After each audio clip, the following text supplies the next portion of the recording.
Hello everyone, welcome to my channel. मैं हूं शिखा। आज इस वीडियो में हम राष्ट्रीय एवं प्रादेशिक संवैधानिक और सांविधिक संस्थाएं देखेंगे। इनके अंतर्गत जितने भी एमपीपीएससी के 2020 के पेपर में जितनी भी संस्थाएं दी हुई हैं, मैं एक एक करके सारी संस्थाएं इस वीडियो में कंप्लीट करवाऊंगी। तो मैं रोज़ एक वीडियो आपके लिए लेकर आऊँगी इस संस्था से रिलेटेड।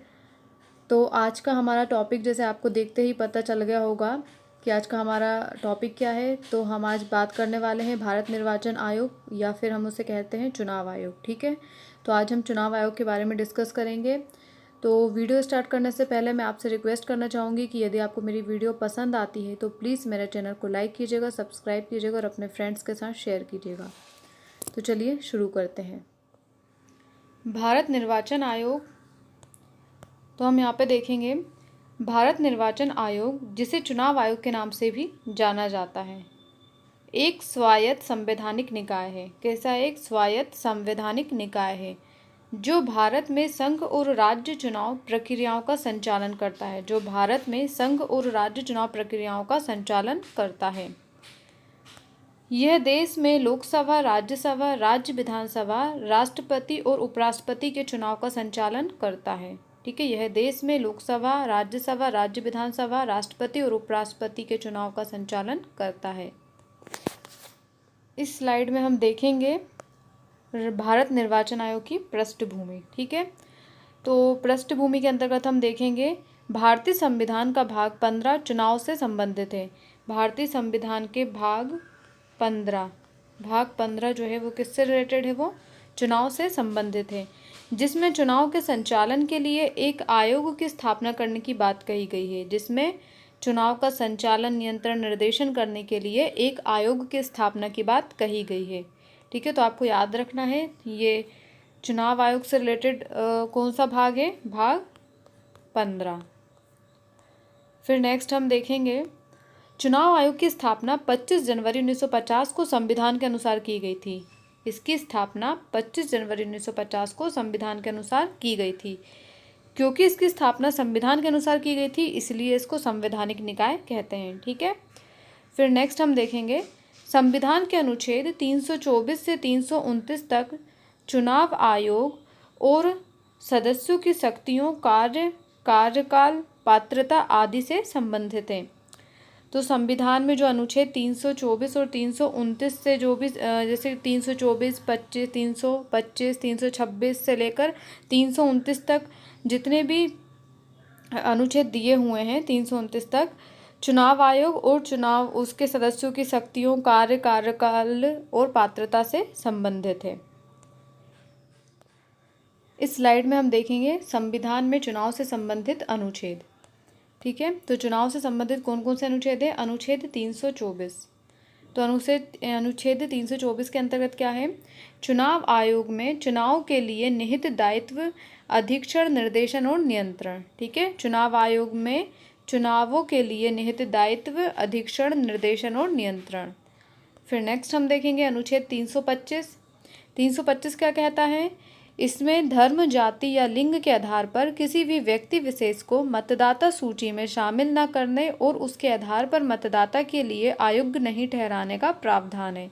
मतलब किसी भी व्यक्ति को इस बात के लिए अयोग्य नहीं ठहराया जाएगा, किसी भी मतलब धर्म, जाति, लिंग, इसमें भिन्नता के आधार पर, इसकी भिन्नता के आधार पर किसी भी व्यक्ति को मतदान और ये इन सब के लिए मतदाता सूची में शामिल होने के लिए इसको गलत नहीं ठहराया जाएगा। ठीक है, तो अपन क्या बोल सकते हैं? धर्म, जाति, लिंग के आधार पर किसी भी व्यक्ति विशेष को मतदाता सूची में शामिल न करने और उसके आधार पर मतदाता के लिए अयोग्य नहीं ठहराने का प्रावधान है। नेक्स्ट हम देखेंगे 326। वयस्क मताधिकार के आधार पर लोकसभा एवं प्रत्येक राज्य की विधानसभा के लिए चुनाव होगा। ठीक है, लोकसभा और प्रत्येक राज्य की विधानसभा में कैसा चुनाव होता है? वयस्क मताधिकार के आधार पर। तो अनुच्छेद 326 में क्या दिया है? वयस्क मताधिकार के आधार पर लोकसभा और प्रत्येक राज्य की विधानसभा के लिए चुनाव होगा। नेक्स्ट हम देखेंगे अनुच्छेद 327। विधायिका द्वारा चुनाव के संबंध में संसद में कानून बनाने की शक्ति। विधायिका द्वारा चुनाव के संबंध में, विधायिका द्वारा चुनाव के संबंध में संसद में कानून बनाने की शक्ति अनुच्छेद कौन से में है? 327 में।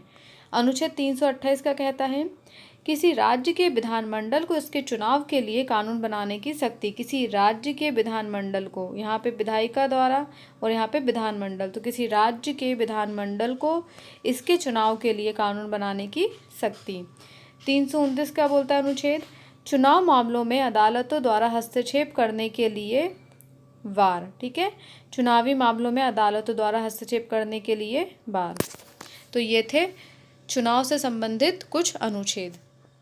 यहाँ पे हम देखेंगे निर्वाचन आयोग की संरचना।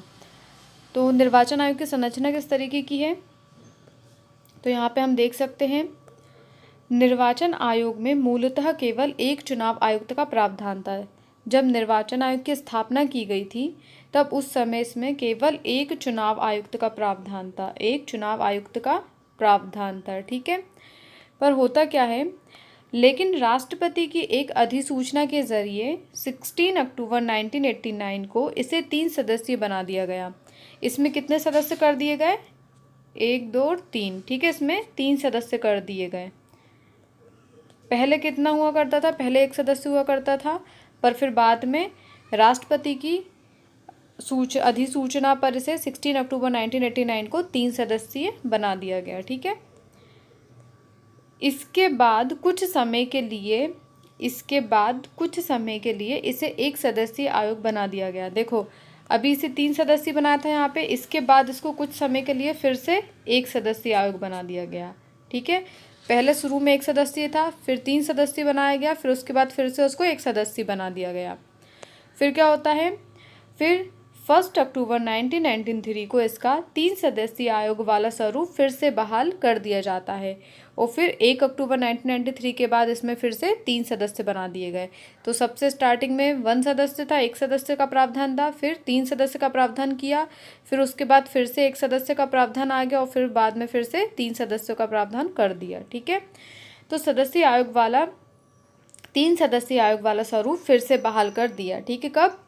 1 अक्टूबर 1993 को। तब से निर्वाचन आयोग में एक मुख्य चुनाव आयुक्त और 2 चुनाव आयुक्त होते हैं। तब से अभी तक ये 3 सदस्यीय चुनाव आयुक्तों पर ही जो चला आ रहा है। ठीक है, 3 सदस्यीय होते हैं इसमें, मतलब मेन। तो इसमें एक होता है मुख्य चुनाव आयुक्त, एक क्या होता है? मुख्य चुनाव आयुक्त, और 2 जो रहते हैं, एक तो होता है मुख्य चुनाव आयुक्त और 2 जो सदस्य रहते हैं वो रहते हैं चुनाव आयुक्त। ठीक है, एक होता है मुख्य चुनाव आयुक्त और 2 सदस्य चुनाव आयुक्त के होते हैं। इतना क्लियर हुआ? फिर हम देखेंगे निर्वाचन आयोग का सचिवालय नई दिल्ली में स्थित है। इसका सचिवालय कहाँ है? नई दिल्ली में। मुख्य निर्वाचन अधिकारी IAS रैंक का अधिकारी होता है। ये जो अधिकारी होता है ये IAS रैंक का अधिकारी होता है, जिसकी नियुक्ति राष्ट्रपति द्वारा की जाती है। कौन करता है इसकी नियुक्ति? राष्ट्रपति।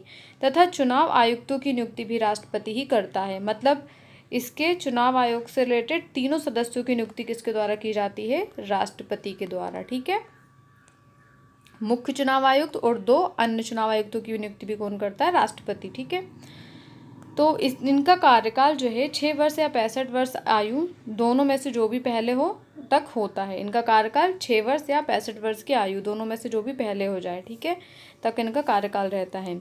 इन्हें भारत के सर्वोच्च न्यायालय के न्यायाधीश के समकक्ष दर्जा प्राप्त होता है और समान वेतन तथा भत्ते मिलते हैं। ये किसके समान होते हैं? सर्वोच्च न्यायालय के न्यायाधीशों के समकक्ष माने जाते हैं। ठीक है, उनके समान इनको दर्जा प्राप्त होता है, उन्हीं के समान इनको वेतन भत्ते मिलते हैं। और फिर एक चीज़ और याद रखना, इसमें एक चीज़ और याद रखने वाली है, मुख्य चुनाव आयुक्त को संसद द्वारा सर्वोच्च न्यायालय के न्यायाधीश को हटाने की प्रक्रिया के समान ही पद से हटाया जा सकता है। मुख्य चुनाव आयुक्त को संसद द्वारा सर्वोच्च न्यायालय के न्यायाधीश को हटाने की प्रक्रिया के समान ही पद से हटाया जा सकता है। फिर हम यहाँ पे देखेंगे इसकी वर्तमान संरचना। तो अभी वर्तमान संरचना में भारत निर्वाचन आयुक्त में एक मुख्य निर्वाचन आयुक्त है। अभी मैंने बताया था एक मुख्य निर्वाचन आयुक्त और 2 अन्य निर्वाचन आयुक्त हैं। एक कौन सा है? मुख्य निर्वाचन आयुक्त है और 2 अन्य निर्वाचन आयुक्त हैं। ठीक है। तो मुख्य निर्वाचन आयुक्त कौन है? मुख्य निर्वाचन आयुक्त वर्तमान में कौन है? सुनील अरोड़ा। सुनील अरोड़ा जो है वो वर्तमान में मुख्य निर्वाचन आयुक्त हैं। और वहीं दो अन्य निर्वाचन आयुक्त कौन है? एक है अशोक लवासा और एक है सुशील चंद्रा। ठीक है, मुख्य निर्वाचन आयुक्त कौन है? सुनील अरोड़ा। और बाकी निर्वाचन आयुक्त कौन है? अशोक लवासा और दूसरा कौन है? सुशील चंद्रा। और भारत के प्रथम चुनाव आयुक्त कौन थे? सुकुमार सेन। और जब भारत में स्टार्टिंग में जब ये बना था चुनाव आयोग की जब स्थापना की गई थी, तब यहाँ पे एक सदस्य का प्रावधान था, इसलिए यहाँ पे देखो एक ही सदस्य का नाम है। भारत के प्रथम चुनाव आयुक्त का नाम क्या है? सुकुमार सेन। यहाँ पे हम देखेंगे मुख्य निर्वाचन आयुक्त को हटाने की प्रक्रिया। तो इसके अंतर्गत हम सबसे पहले देखेंगे उच्च न्यायालयों और उच्चतम न्यायालय के न्यायाधीशों, मुख्य चुनाव आयुक्त, नियंत्रण और महालेखा परीक्षक को दुर्व्यवहार या पद के दुरुपयोग का आरोप सिद्ध होने पर या अक्षमता के आधार पर संसद द्वारा अपनाए गए प्रस्ताव के माध्यम से ही पद से हटाया जा सकता है।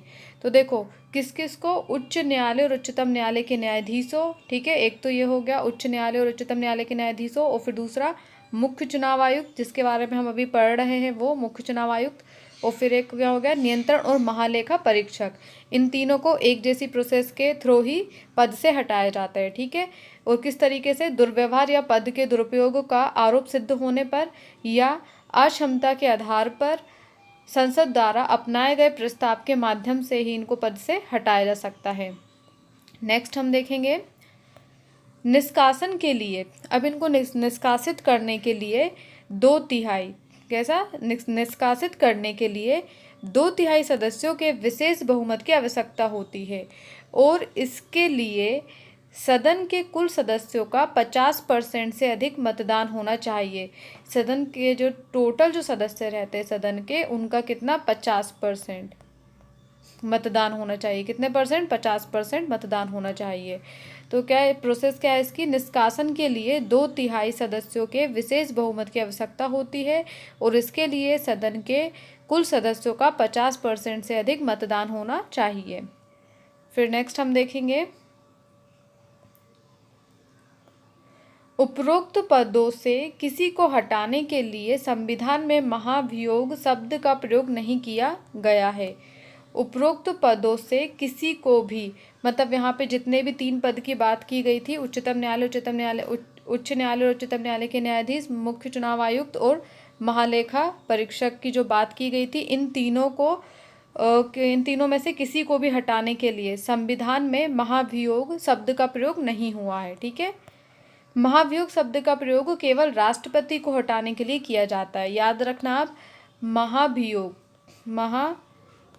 शब्द का प्रयोग केवल राष्ट्रपति को पद से हटाने के लिए किया जाता है, जिसके लिए संसद के दोनों सदनों में उपस्थित सदस्यों की कुल संख्या के 2/3 सदस्यों के विशेष बहुमत की आवश्यकता होती है, और यह प्रक्रिया किसी अन्य मामले में नहीं अपनाई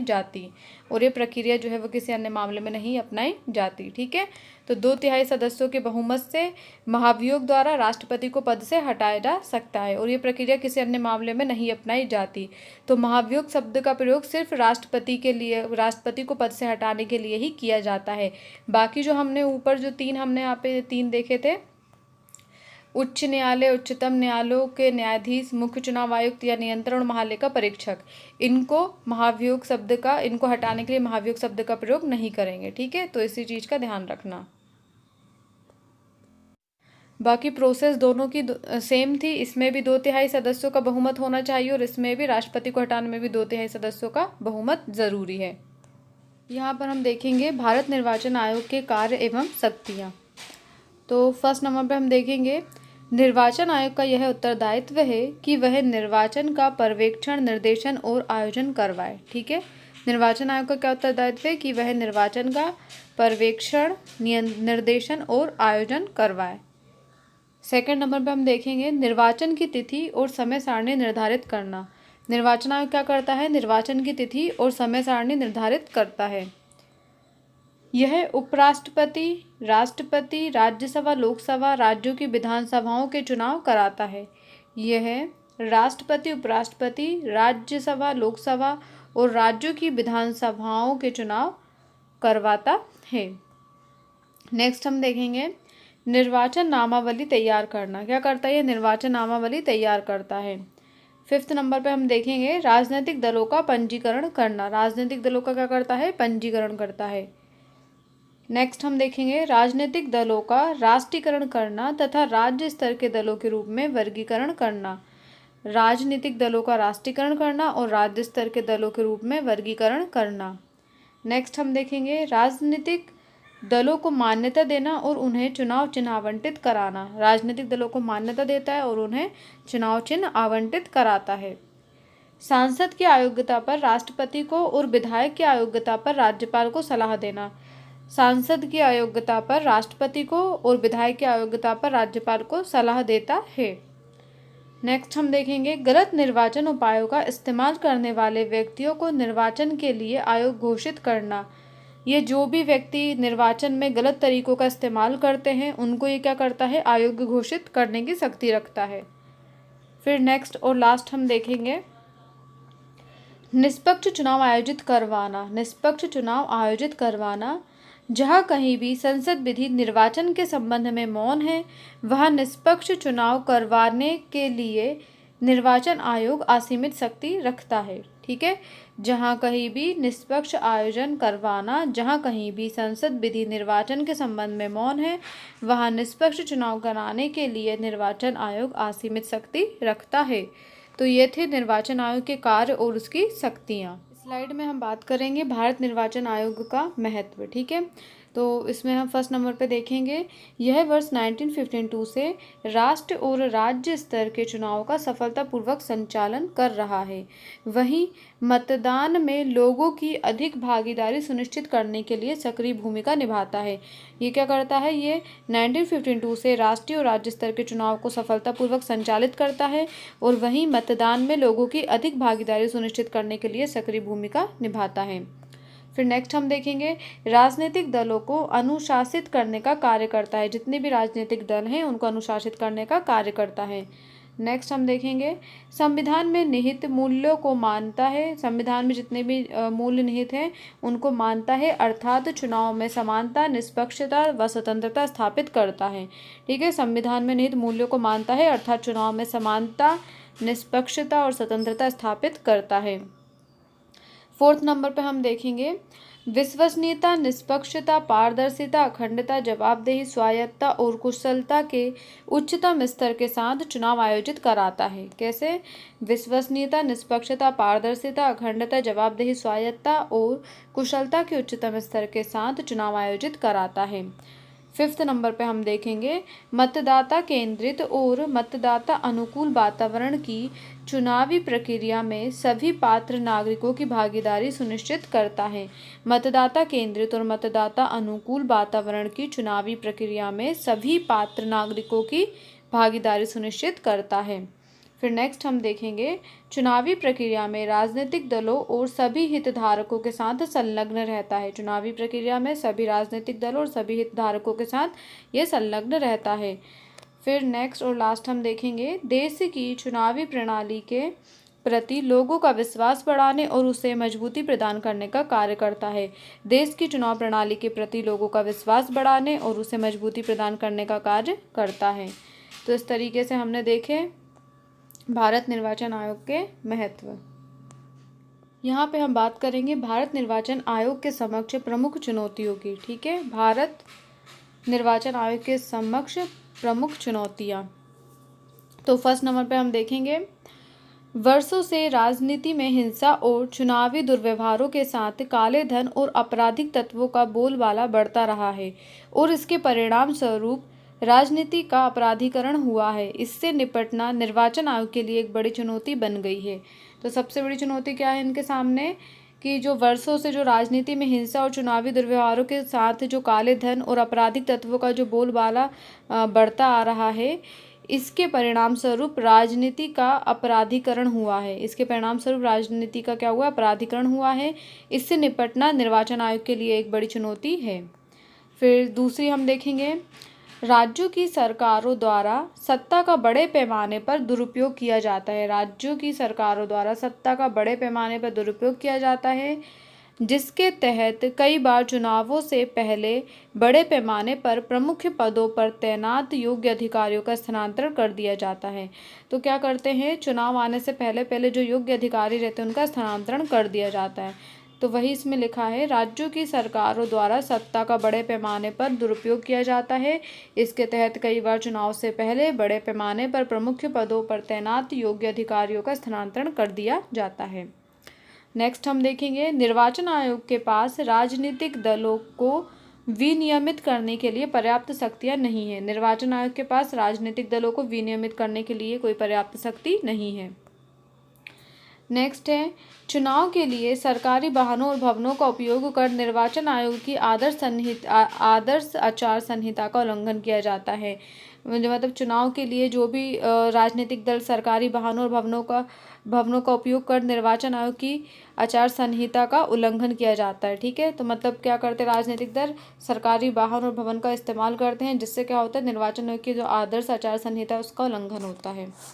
नेक्स्ट हम देखेंगे, ईवीएम में खराबी, हैक होने और वोट दर्ज न होने ईवीएम में खराबी, हैक होने और वोट दर्ज न होने जैसे आरोपों से भी निर्वाचन आयोग के प्रति आम जनता के विश्वास में कमी आती है।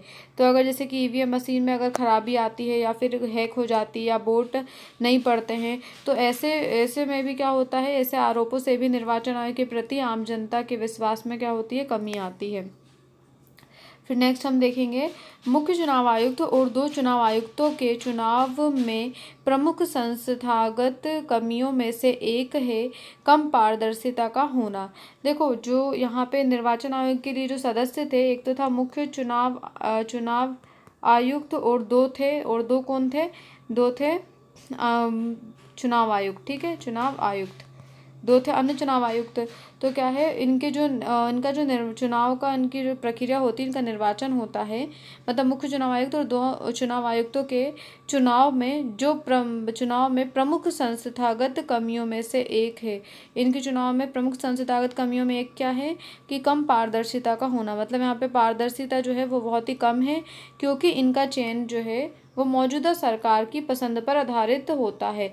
अब देखो, जो सरकार अभी देश में जो सरकार रहेगी, तो वही सरकार अपने लोगों को इसमें मतलब इस पद पर वो करेगी, नियुक्त करेगी। मुख्य निर्वाचन आयुक्त और जो अन्य निर्वाचन आयुक्त थे, इन पदों पर अपने लोगों को ये क्या करते हैं, नियुक्त करते हैं। तो इस प्रकार से यहाँ पे क्या कहा है इसमें कि कम पारदर्शिता का होना। ठीक है, फिर नेक्स्ट हम देखेंगे, वर्तमान समय में सत्ताधारी दल के पक्ष में निचले स्तर पर नौकरशाही की मिलीभगत के खिलाफ सतर्क रहने की आयोग के सामने एक बड़ी चुनौती है।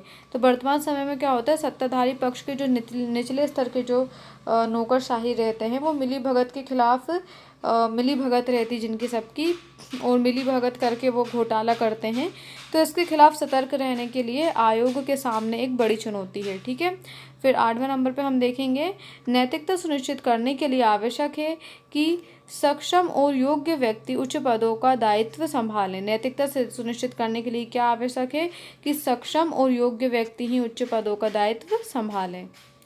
तो ये थे भारत निर्वाचन आयोग की प्रमुख चुनौतियाँ। इसी के साथ हमारा ये टॉपिक यहीं पर क्लियर होता है।